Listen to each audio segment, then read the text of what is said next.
begin at 6. Okay, I'm gonna start the webinar.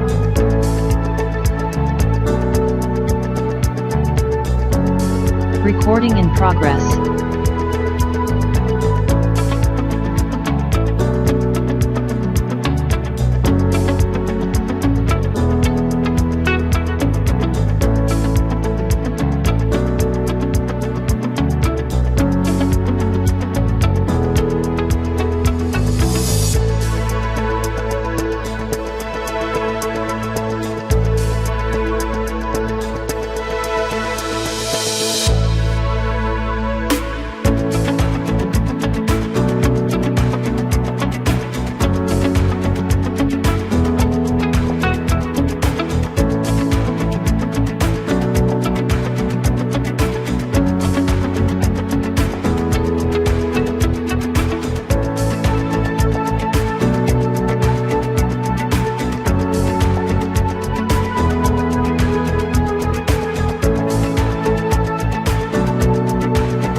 Good evening, and welcome to our public meeting for the I-25 corridor study. My name is Wyatt Karchner with Wolf & Corbin. This presentation is being broadcast in Spanish. If you would like to have translation, please click on the translation or the interpretation button at the bottom of your screen, and you will be placed into a Spanish room. Buenas noches. Para escuchar esta presentación en español, vaya al pie de su pantalla al icono del globo terráqueo, haga clic a donde dice interpretación y después vuelva a hacer clic en español o Spanish. Gracias.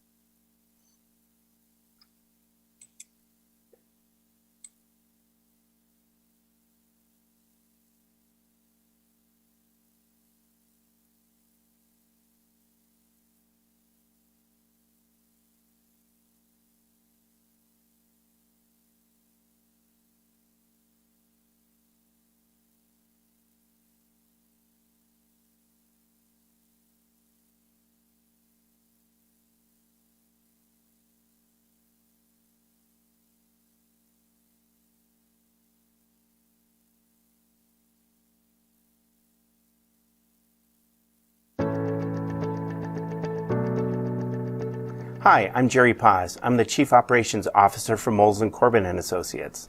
I've been with the company for over 38 years. My family has been in the Las Cruces and Mesilla Valley for over 8 generations, and we have a particularly strong interest in the successful outcome of this major project. It is a privilege for our entire team to work with the NMDOT on this corridor study. We trust that you will find this presentation informative and this video format available for this evening and also for a future resource. At this point, I would like to introduce Wyatt Karchner, the project director for the I-25 corridor study. Take it away, Wyatt. On behalf of the New Mexico Department of Transportation, I want to welcome you this evening to the initial public meeting for improvements to Interstate 25 between Loman Avenue and the Doña Ana interchange, including New Mexico 320 or Thorpe Road.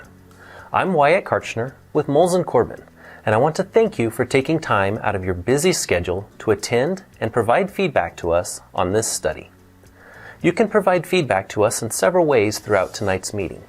You can email them to us at i25corridor@molesandcorbin.com, call 575-522-0049, or leave a comment on our website's interactive map.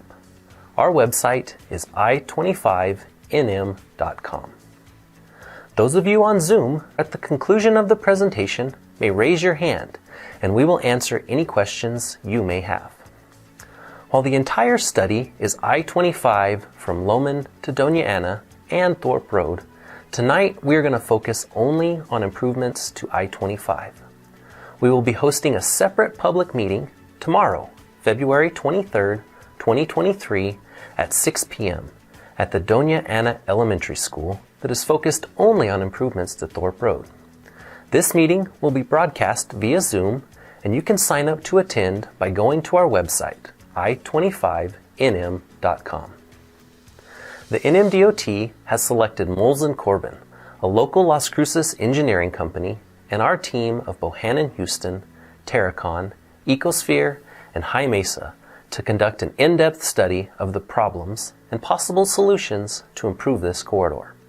With me tonight is Andreas Lennon, the NMDOT District 1 Technical Support Engineer, Kayla Smith from Moles & Corbin, Kurt Thorsten from Bohannon Houston, and John Tashik from Ecosphere. To start the meeting, I'm going to ask Andreas to give us a summary of the study area, why this location was selected by the NMDOT, and the NMDOT study process. Thanks, Wyatt. Good evening again. I'm Andreas Lennon, Technical Support Engineer for NMDOT District 1. As part of our FHWA-funded planning, design, and budgeting process, NMDOT hires engineering consultants such as Moles & Corbin and their support team to help us to understand the current condition and future needs of our state transportation network. Our LC00380 study will assess I-25 from the Loman interchange near milepost 2.8 to the Doña Ana interchange near milepost 10.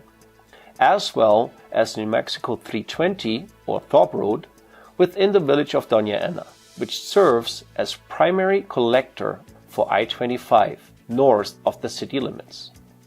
The goal of this study is not only to evaluate safety and capacity deficiencies, but also to identify future transportation needs due to growth in population and demand to expand our freight network.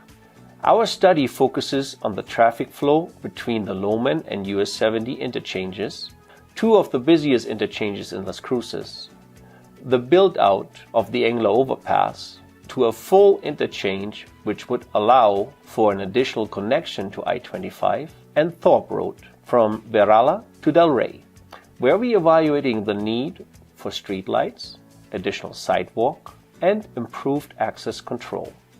In addition, we are looking into options to improve the intersection with Camino Real near the I-25 southbound on-ramp.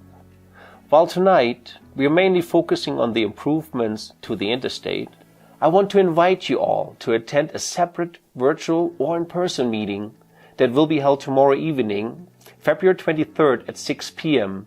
at the Doña Ana Elementary School to discuss the improvements to Thorpe Road more specifically.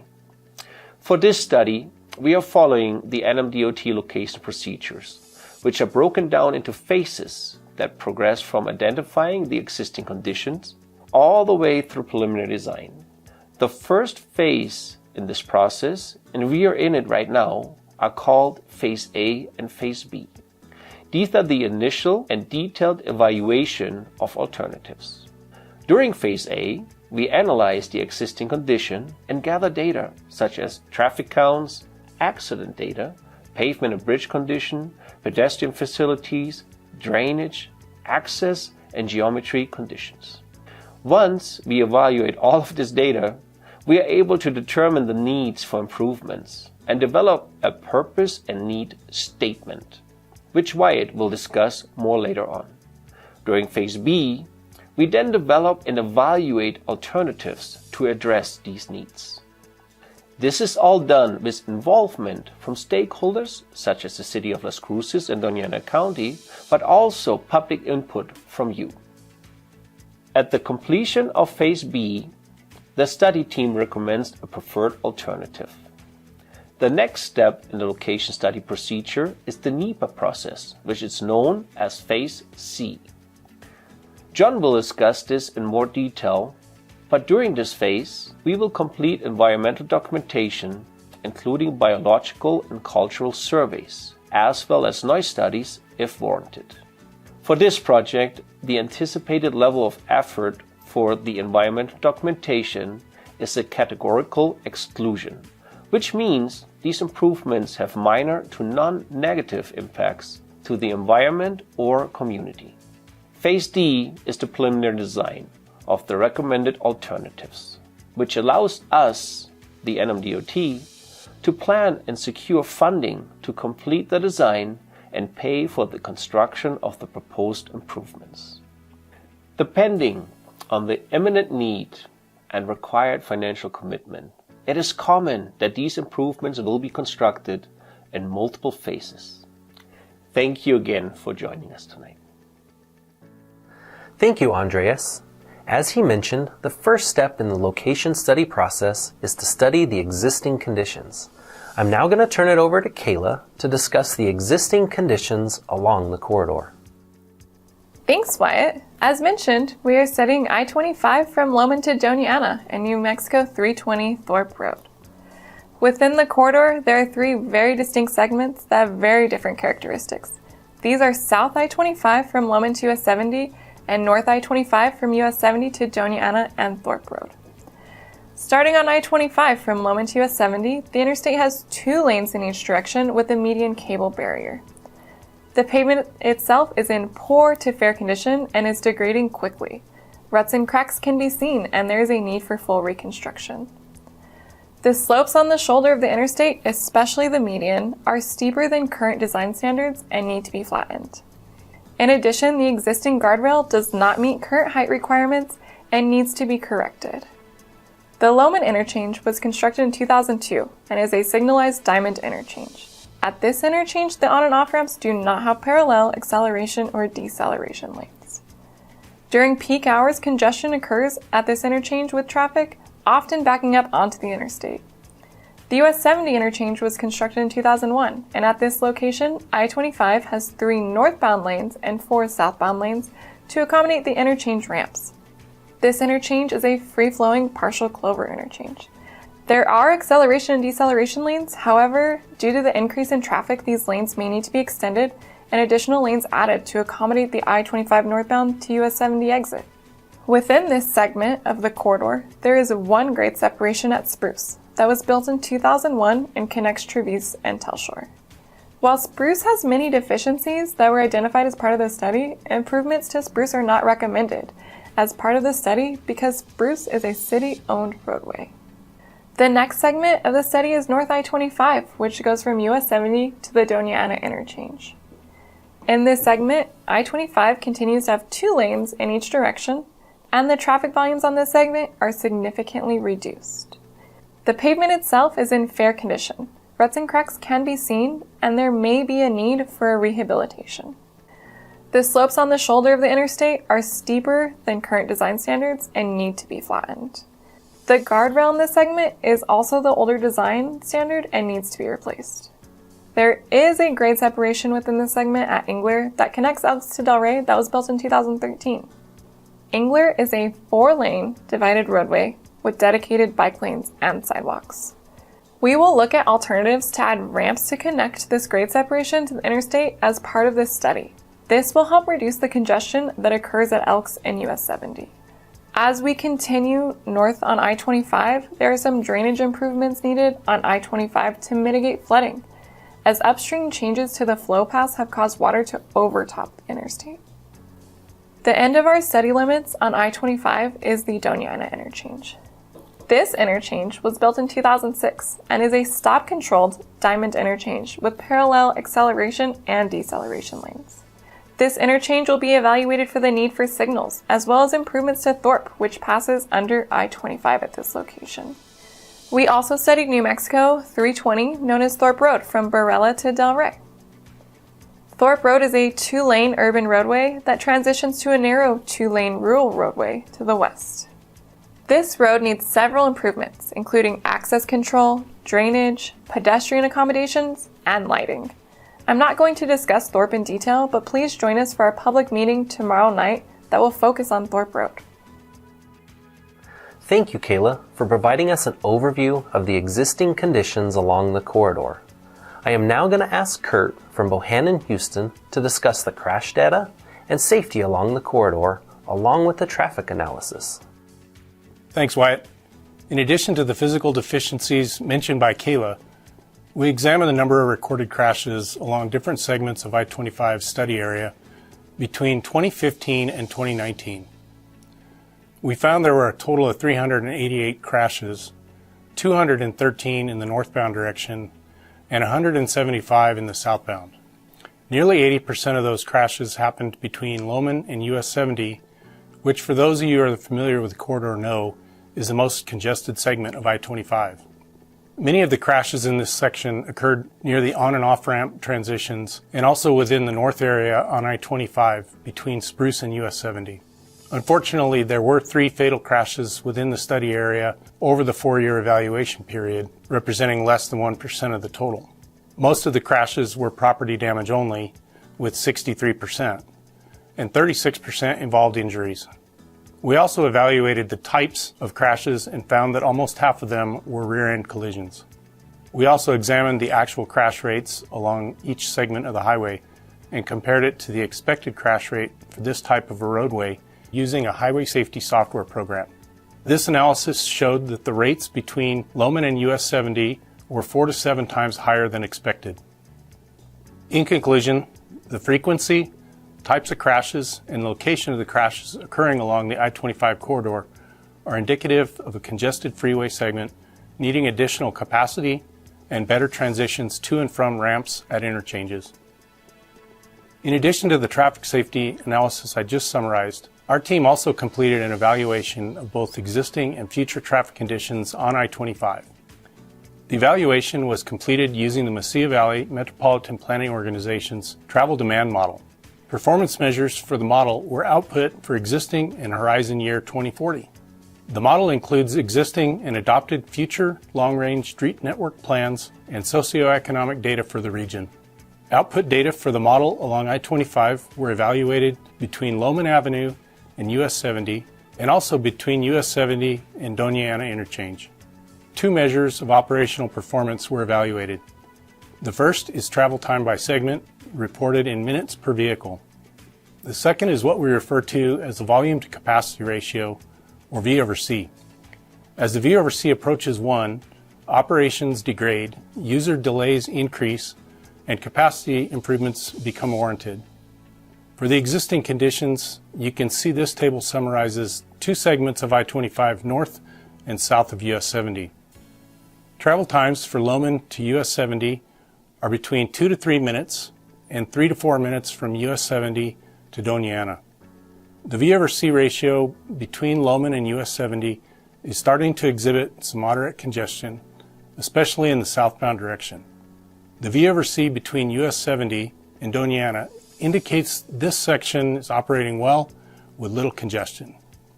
Now looking at the forecast year for 2040, you can see the results are similar, with very little change in the segment of I-25 north of US 70 for either expected travel times or V over C ratios.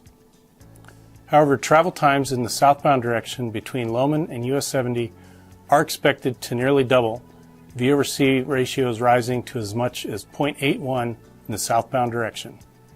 The results of this traffic evaluation indicate capacity improvements between I-25 between Loman and US 70 should be considered.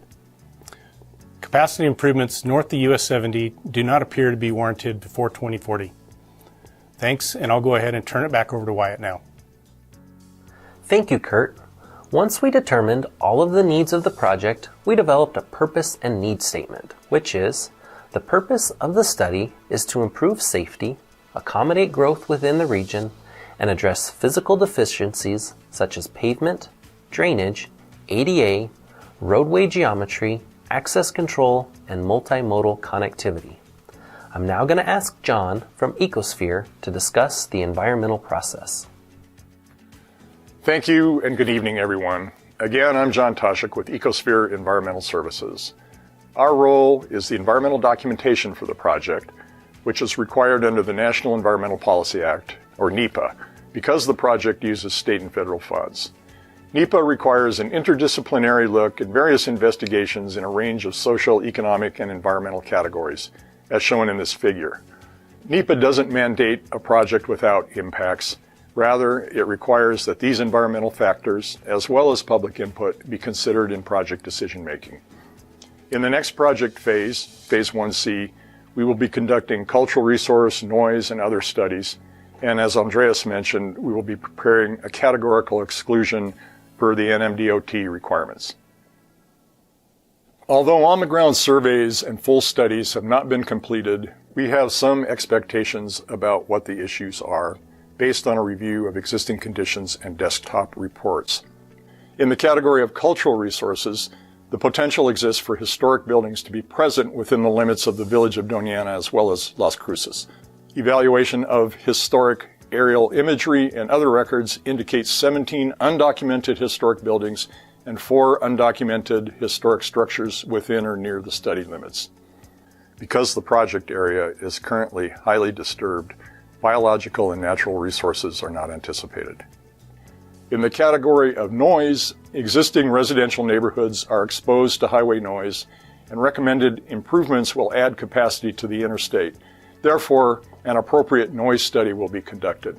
The analysis will address existing and future noise levels and include an evaluation of noise abatement measures, if warranted, in the residential areas adjacent to I-25.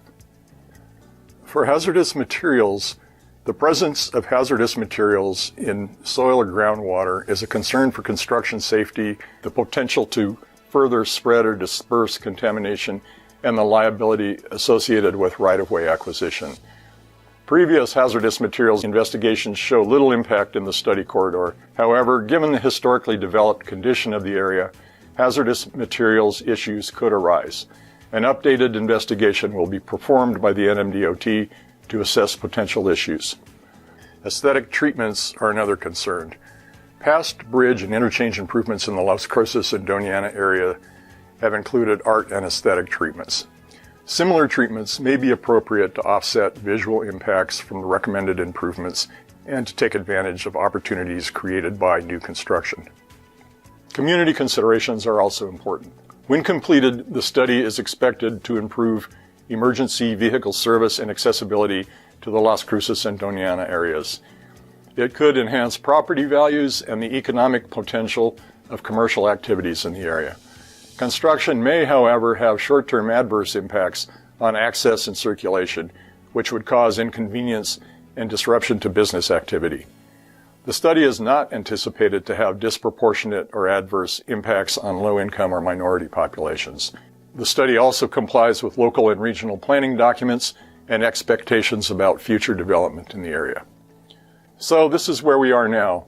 We encourage your input on any environmental concerns or special knowledge you have of the area. We will have additional meetings in the future. Thank you, and I will turn it back over to Wyatt. So now that we know all of the needs along the corridor and have developed the goals for the study, we're going to discuss the alternatives that we have come up with to address these needs.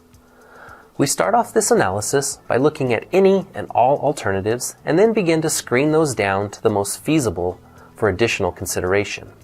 For this study, we originally had almost 40 alternatives, but rather than go through all of these, I'm just going to talk about the alternatives that best fit the needs of this study. I'm going to start with the alternatives that we developed for I-25. Alternative A, the no-build. This option means that everything would remain the same as it is today, with no new construction, except for the ongoing maintenance required with any roadway.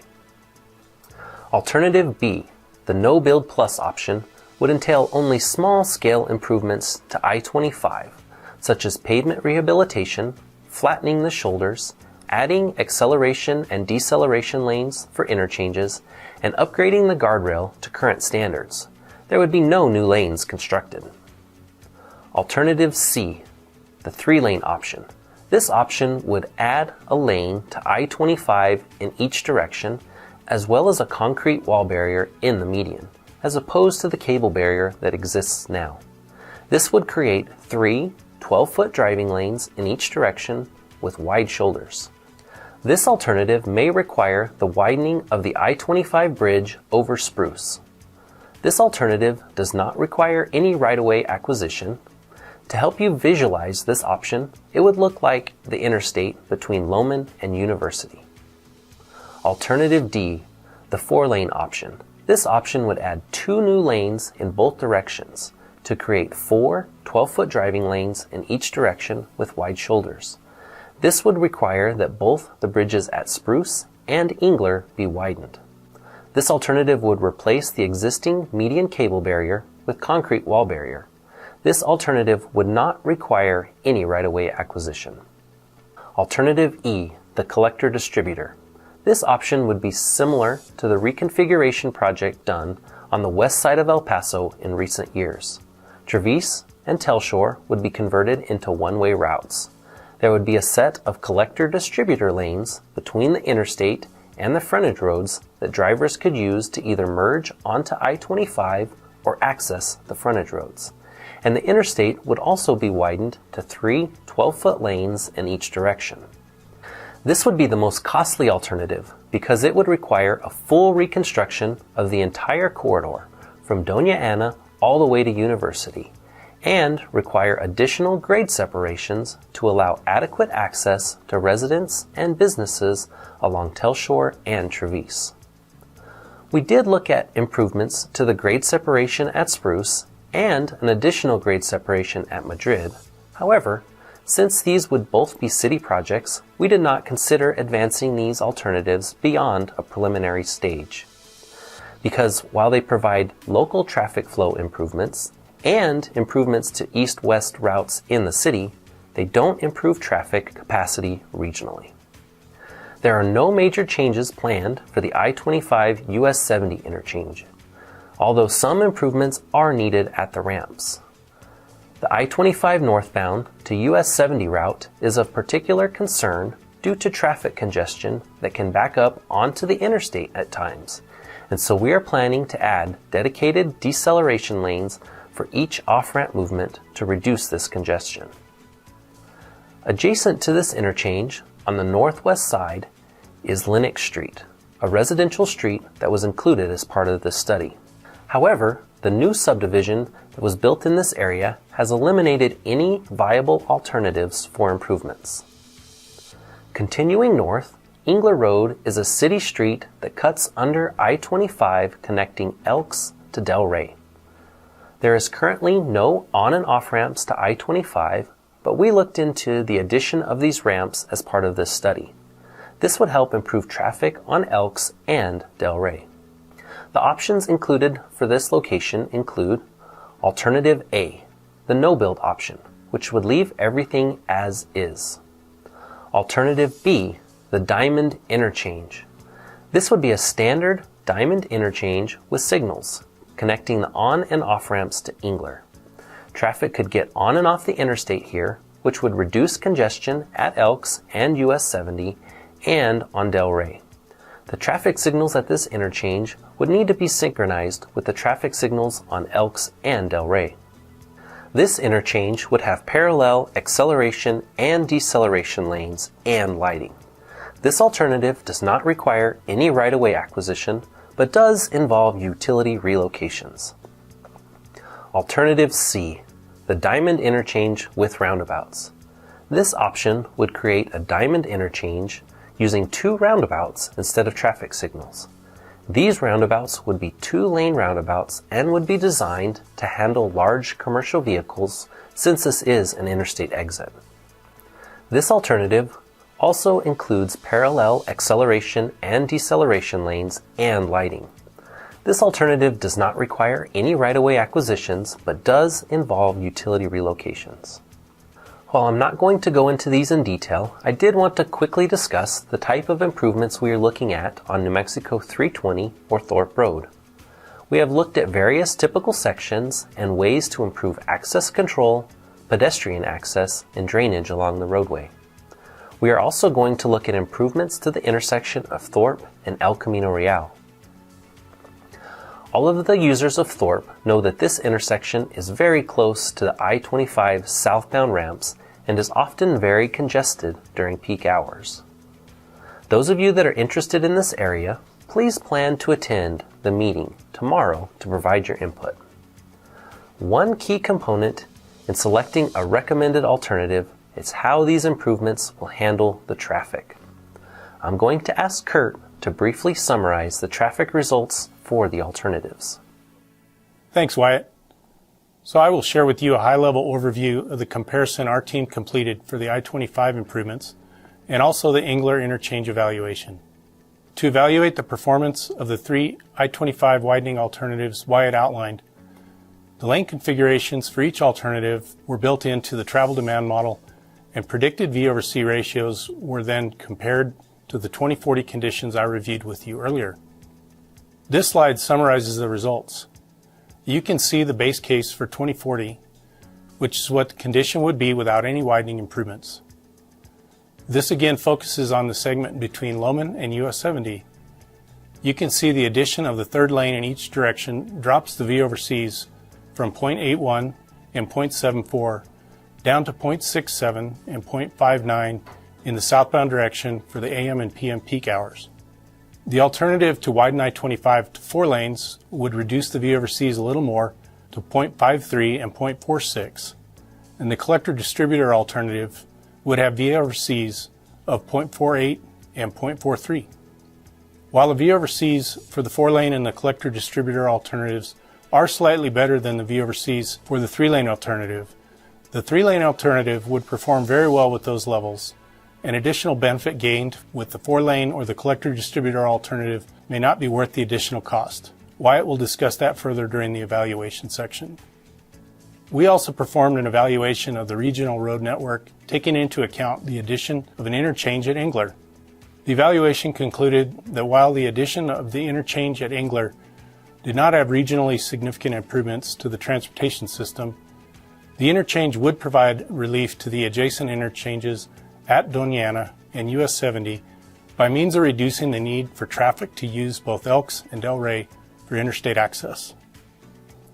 This slide shows percent trip reductions in the peak hours for Elks between US 70 and Engler to be about 17% in the southbound direction during the AM and 24% in the northbound direction during the PM peak.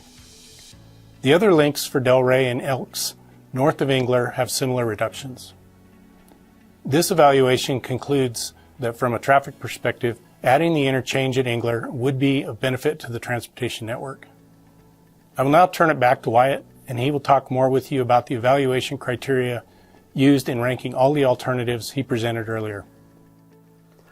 Once we identified all the alternatives, we applied an evaluation framework assigning points based off the following criteria: how it improves safety, how well it improves traffic operation, how it complies with design standards, how it would meet driver expectations, how it impacts drivers during construction, the environmental impacts, and how well it deals with drainage.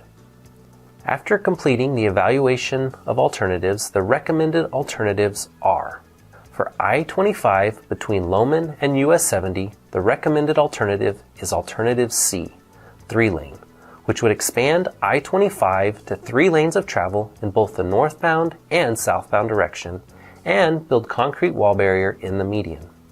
This would be similar to the section of I-25 from University to Loman. This may require that the Spruce Bridge be widened to accommodate the additional lanes, as well as some improvements to the ramps at Loman Interchange and US 70 Interchange, and also lighting improvements.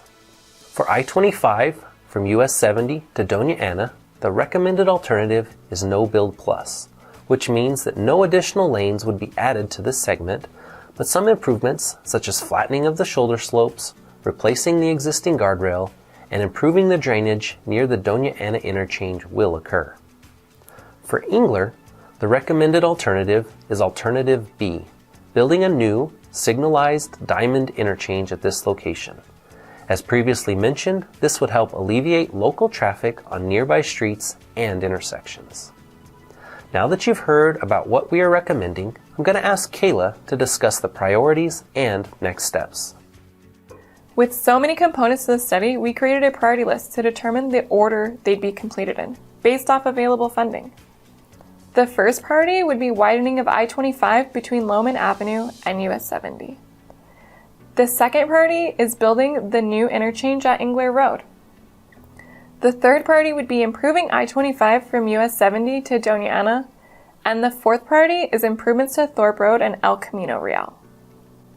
Now to the schedule. I want to again remind everyone that the meeting tonight only focused on the improvements to I-25, and we will be hosting a meeting tomorrow, February 23rd, 2023, to discuss Thorpe Road.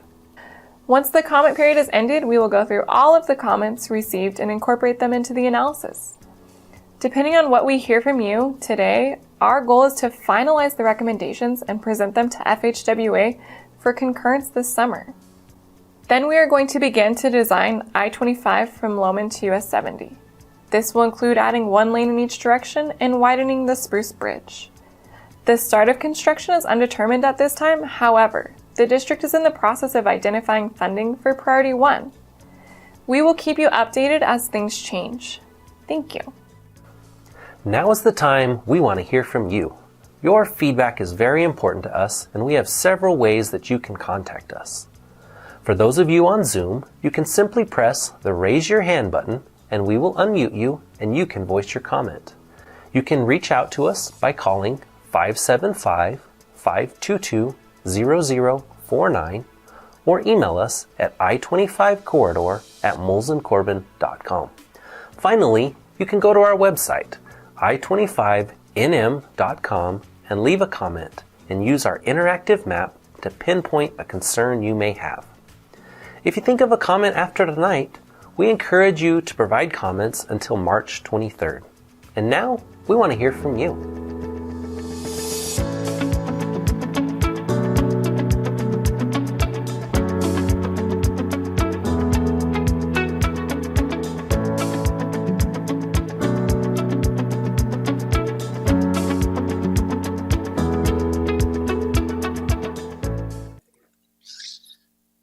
good evening again, everyone, and thank you for joining us. I see there are already several hands raised.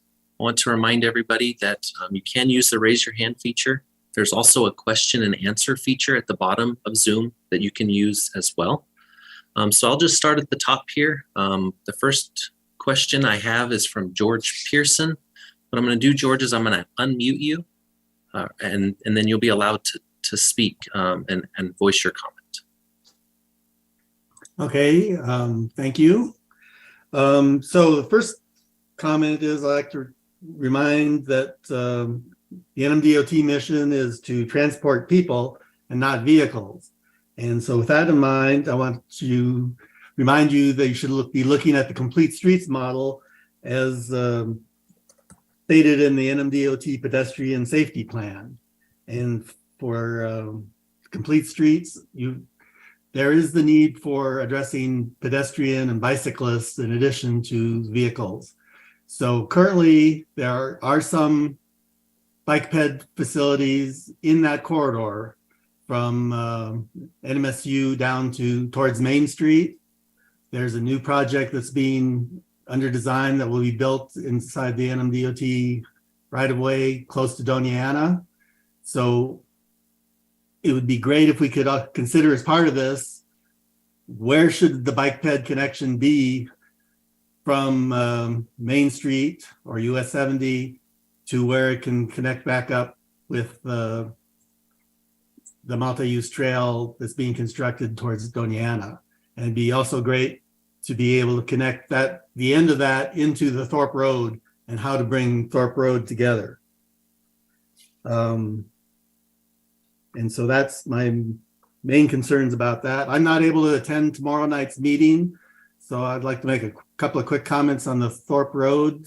I understand that you're considering, well, what I would like to see on the Thorpe Road would be something that's very similar to the project, the University Avenue project between Main Street and Avenue de Mesilla, which is an MDOT project, where there's, I don't know how much right of way you have, but that one has, it's mostly 2 lanes, but there's some room for 3 lanes. I would hope that maybe in Thorpe you could have 3 lanes with a center turn lane, but also include in-road, bicycle, and a multi-use trail. So that would be what would be great along Thorpe Road. Also, there are some places where crosswalks are needed. And so having pedestrian activated lighting of some sort probably doesn't qualify for a hawk signal, but there's the rapid flashing beacons that are available. And just in general, just adding capacity is just a matter of doing induced demand, where eventually you're going to end up with congestion issues at some point. It sounds like you looked at that issue to a certain amount. It sounds like you're not going to add lanes to the north of US 70. So that fits with what I would like on your A, B, C, D, E. D and E options I really don't like, so I'm glad that you're moved away from those. One question that I had that wasn't clear in the presentation is at the Engler interchange, you're recommending the signalized intersection instead of the roundabouts. Why aren't the roundabouts, with the proven safety that roundabouts have, why aren't they given a better rating and a preferred choice? And then my other question on the Madrid, if the Madrid happens, that would be 100% a city project then, and I assume it'd be with cooperation with NMDOT, whatever they would need for getting underneath the freeway there, which might even include new bridges, I suppose. Okay, so let me kind of dissect that a little bit, George. You gave me quite a bit of information there. So I agree with you on the complete streets piece of it completely, and the Thorpe portion of our meeting definitely includes that. We were focused, the majority of our study was on I-25. We can take a look at the connections that you talked about for bicycles and pedestrians and see if we can incorporate those. But really our focus was on the interstate system itself for this portion of the corridor. And so being that it is within the city limits, there are some restrictions on bicyclists within the interstate system, I believe. So that's kind of why it didn't get a big look as far as the interstate system in itself. As far as Thorpe itself, that meeting will be a hybrid. That will be both in person and on Zoom. So, and then also if you want to take a look at our website, the next few days, we'll post it there as well, just so you can go back and watch that. And one of our options is very similar to what you suggested with a 3-lane, and the right-of-way does vary quite a bit on Thorpe. That the eastern end, which is closer to the interstate, has a wider right-of-way, but as you get down more into the village of Doniana and more of the historic district, it starts to narrow up pretty significantly, and so a 3rd lane through there is going to be a challenge at best. And then as far as Madrid, we actually met with the city of Las Cruces yesterday to discuss that a little bit more. It would likely be a city-led project with some NMDOT participation. And so we're just at the kind of initial stages of seeing what that would look like. But we don't want to do anything with this project to prevent that from happening in the future. And we may do some things to allow that. But yes, it would be an additional grade separation at that location. And we don't know if we'd go over or under the interstate at this point, if that does to come to fruition. And then as far as the Engler interchange, there were some concerns with the roundabouts for several reasons. One of them was the distance between the signalized intersections at Elks and Del Rey. If that becomes a red light, and that queuing would potentially back up into the roundabouts. And so we had some concerns with that. And then also looking at that roadway, it would need to be a 2-lane roundabout, which those, as you know, are definitely more challenging to navigate. And so those were kind of the reasons we leaned away from it in a nutshell. And I'm not sure, did I miss any of your other questions there, or did I answer everything, George? I think you covered everything. I had another, if I can just add a little bit more clarity on, you talked about on the Engler interchange would improve capacity issues on Elks. Are you talking more about the Elks main intersection, or how does the Engler interchange change capacity issues on Elks? So you're right, George. It would reduce the number of vehicles that use the Elks and North Main interchange. Our preliminary numbers showed that that's about a 17% reduction at that intersection by adding that Engler interchange. And so while that's not really the entire goal of an interchange and a new access point onto the interstate system, that is kind of a side benefit that it does have by adding those additional on and off ramps, as well as giving ways for future connectivity through the city as well. Okay, thank you. Yes, sir.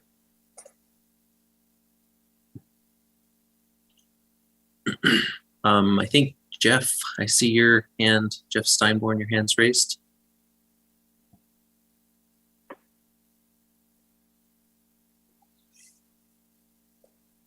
There you go. Maybe you can hear me now. Yes, sir. All right. I'm Jeff Steinborn. Thank you for the presentation tonight. I'm the state senator actually for this area, calling you from my office here at the Capitol. Appreciate the meetings and the Zoom, and I'll also be chiming into the one tomorrow night to listen. Also the senator for Doniana. And first of all, a lot of good information. I wanted to support what George is advocating for with the pedestrian and bike friendly opportunities. You know, Las Cruces and Doniana County is got a lot of outdoor amenities and heavily growing into the outdoor economy, and you know, through the Organ Mountain Desert Peaks National Monument, an extensive trail system going throughout the city, and that connectivity is a great synergy to, I think, pay attention to and create any opportunities that may exist there in your project, as well as visual elements that also just some of the work you've done is just spectacular in, some of these interchanges. So, I mean, we obviously love that. There was one thing I wanted to ask about, which was the prioritization of the projects, where it ranked them, and it said that Thorpe Road was 4th on the list. And to me, I mean, I realize maybe in the context of the AB study, that's how that flows.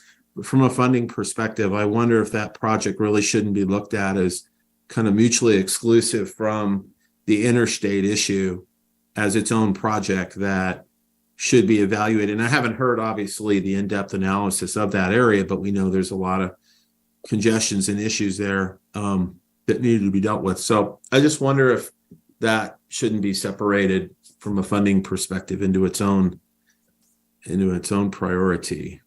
Okay. Welcome your thoughts on that. Thank you, Senator. I appreciate your taking time out of your busy schedule to attend tonight. The Thorpe piece, it is definitely a priority, and it does have its own challenges for sure. The interstate system, I think we can all agree that the stretch between Lowman and US 70 is really heavily congested and Right. it needs improvements now. And so the easy thing from a DOT perspective is improvements to the interstate, because there's no right-of-way needs, there's no driveways, there's no other things that get in the way as far as schedule busters, if you will. But the Thorpe piece itself, while it does have lots of importance and lots of value, there's lots of things that are going to take time. There's probably going to be right-of-way acquisition necessary for some of the recommendations we have. Of course, there's going to be a lot of community involvement in order to make sure that we get Thorpe right for the community. And we are, as far as funding, I believe the DOT is separating these out into different projects, realizing that if we were to do the entire corridor, it would probably not be able to be done within 1 or 2 fiscal years, even with their budgets. And so for that reason, we kind of separated it out, knowing that from a standpoint of right-of-way, public involvement, and community support, that one's going to take a little bit more work than the interstate system itself. Sure. Thanks. And I agree with everything you just said. I mean, yeah, and obviously, magnitudes more people obviously travel on the interstate than on Thorpe Road, but also from the standpoint of one project taking a lot more time. Yeah, I guess it was just that ranking 1 through 4 that just kind of concerned me a little bit, making Thorpe, because to me that said, well, we were not going to worry about that until we resolve these other ones. And especially given the planning horizon, I'd rather say, well, we're gonna, if it's of a project that's identified as needing to be addressed, that we move them both in tandem, obviously on different timelines. And as a legislator, something I can help try to support on my end as being important projects for different reasons, right? Yes, sir. And Wyatt, let me take this, Senator Steinborn. As the study has shown, this is not just capacity, this is also a safety evaluation. And that section, the priority 1 that the District 1 NMDOT is favoring is definitely mainly due to the safety improvements that we can accommodate with that prioritization. The Thorpe, Doniana improvements is definitely, it's going to be a partnership at the minimum between the county and the state. So the NMDOT right away will not be able to provide an adequate solution for the problems that we are seeing within the New Mexico 320 corridor. So just right there, any support that we could see inform from your office and bringing us together and finding us funding, that would definitely be appreciated. Sure, you bet, guys. And I'm ready to work in partnership with you on all these projects. And thank you again for your work tonight and your presentation. Look forward to tomorrow night. Thank you, sir. Thank you. Thank you. The next hand I see raised is Mr. Sanchez.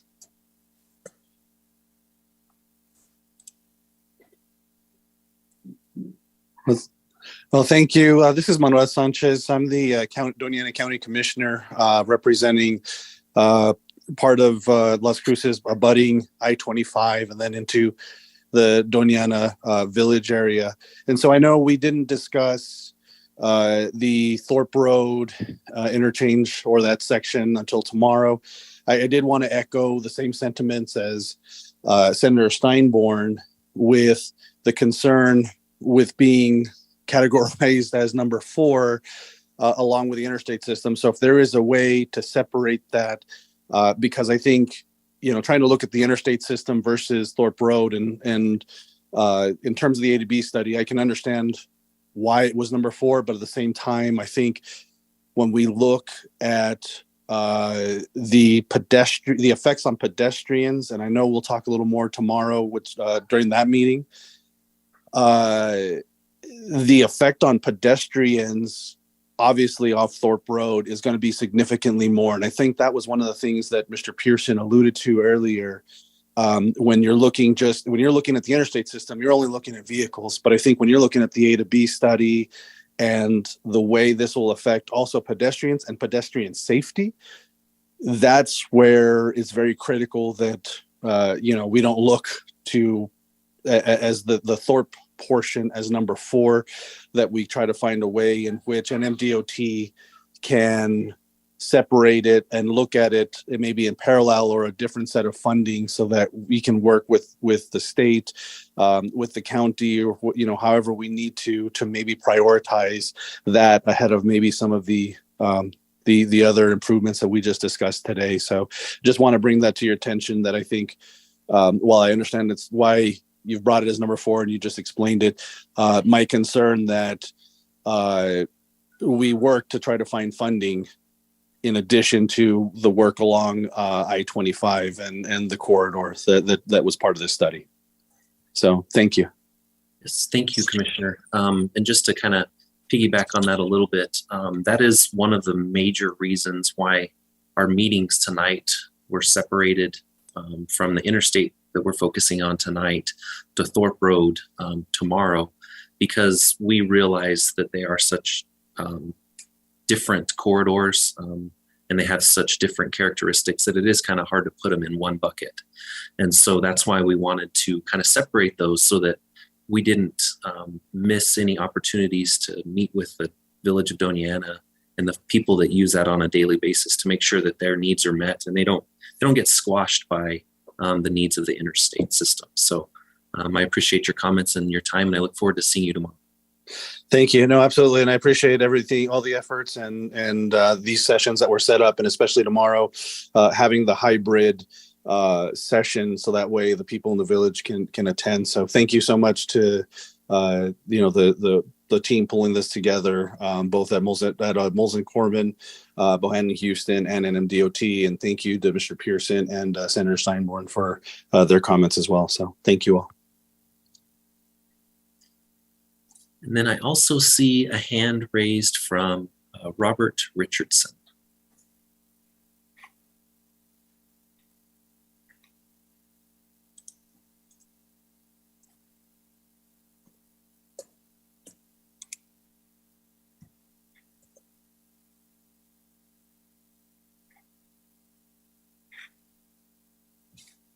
Mr. Richardson? Yes. Yes. Can you hear me? Yes. Okay. Actually, I'm Susan Richardson. My husband logged on for me. Okay. Thanks, Susan. Hi. Hi, Andreas. I have a few things that I've noted. One thing that wasn't addressed in your presentation, which I like most of it, by the way, is the Doña Ana exit. You said there's not going to be a change to that? Well, in the evenings, there's a backup in that area all the way onto the highway. I'm wondering if you're trying to or hoping that using the angler improvements will alleviate some of this. So as part of that intersection and that interchange itself, we are going to do a signal warrant because we have seen that backup that you talk about, especially at 5:30 or 6 o'clock in the evenings, Right. where it backs up. And so we're currently doing traffic counts at that location. They should be done in the next month or so. And then we will do a signal warrant to understand if that intersection warrants a traffic signal. And then if it is warranted, then it would be added to that interchange. Okay. So I'm glad I asked that question because that was not addressed in the presentation. The other thing is, I like what's being proposed at Engler. Lots of people aren't fan of roundabouts. There's lots of complaints on Nextdoor website about the one in Sonoma Ranch, the one on Main and University, because lots of people don't know how to use them. So I like the fact that you've gone away from the roundabouts and explained why you have done so and proposed what you are proposing. The third thing I want to note is the timeframes. Okay, I was at the meeting on the 16th about the Doñana Village and Joe Gutierrez project, and that will be starting in July and August timeframe. The Elks Walk Path project is supposed to be coming in March, maybe, and that will be proposed at the end of the year. These projects, you're saying estimating summer 2023 and then winter 2023. So the summer one might interfere with the other two projects. So I want you to keep that in mind. Okay, and just to clarify that a little bit, that's when we're going to start the design process. Construction for those projects probably won't begin for another year to 18 months. I don't think the NMDOT has actually even established any funding for any of these improvements for construction yet. And so while we're going to start the design of those, knowing that takes about a year to 18 months to complete, a shovel shouldn't actually be stuck in the ground for some time. Okay, that is correct, Wyatt. Susan, good evening, and thank you for joining us tonight. Just so that people understand, from these studies that we initiate are actually the first step for us as the NMDOT to justify investments. What that really means with the completion of the first phase of the study, probably we're going to start looking for funding 3 to 4 years down the road for construction. Okay, thanks. That was a misunderstanding on my part. Thank you for clarifying that because I get confused a lot, as everyone knows. So if I have any more questions, I'll email you or call somebody. But that's all I have right now. And I'm glad this area is finally getting the improvements that it needs. Thank you. Thank you for attending. We do have a comment in the question and answer from Stephen Lopez.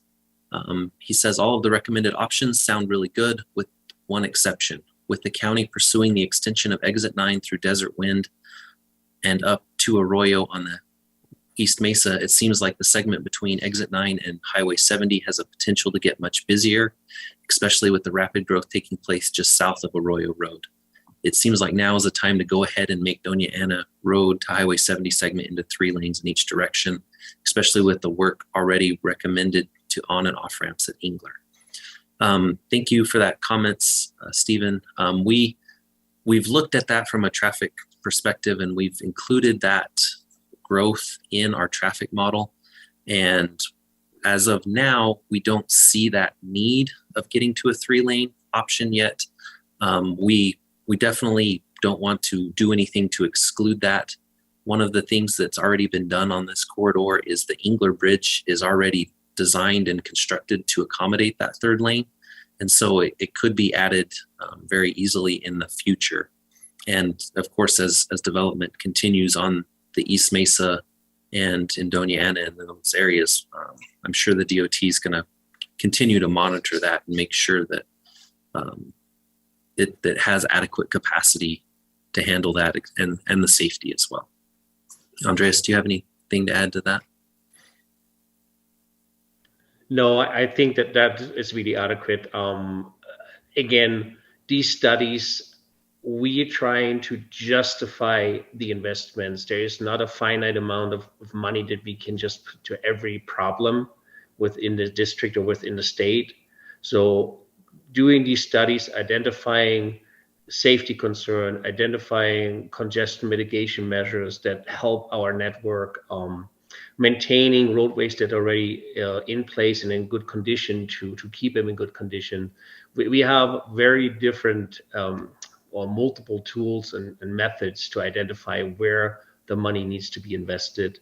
And the study is just one of these. And you're absolutely right.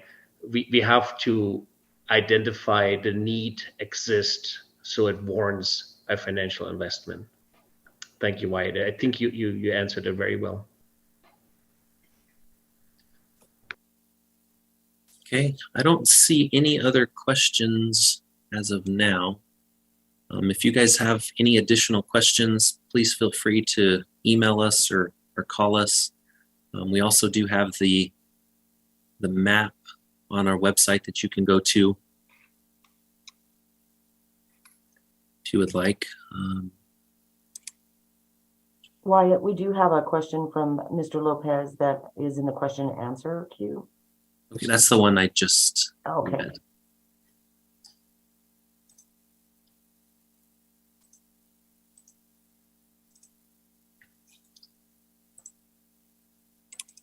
Okay, so if we don't have any additional questions, I would encourage you all to attend the meeting tomorrow night. If you are available to attend in person, I would appreciate that. Or you can click and join on Zoom. It looks like we do have one more question coming in from Jerry. It says, when will Elks from Engler be improved and widened? And I'm not sure if we know the answer to that. Andreas, do you know? Again, we heard today a lot of concerns about connectivity within the city throughout the county. We are in an MPO area, so we as a DOT, we need to see the comprehensive transportation networks from the city, from the county. So these roads are not really following into the NMDOT roadway network. But we are aware that there is need. This is a growing community, and we have coordination meeting with the other entities. But it is initiated not from the state. This would be a municipality or a county initiative. Thank you, Andreas. Yeah, I think that's definitely correct. Elks is either a city road through a large majority of the stretch, or it turns into a county road, I believe. So it is actually not in the DOT's jurisdiction, I believe.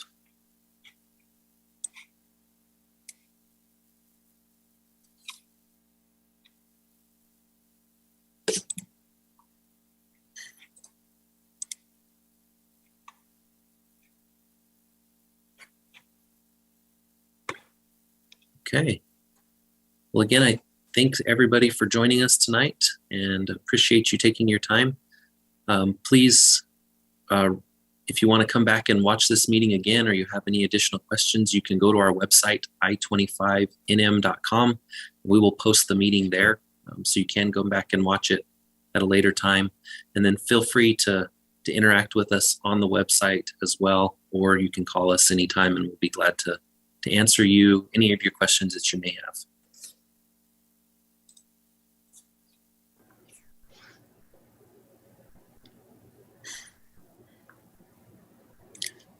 Thanks, everybody. Thank you. Have a good night. Great meeting, guys. Thank you. Yeah, thanks, Wyatt. Good job. Bye-bye.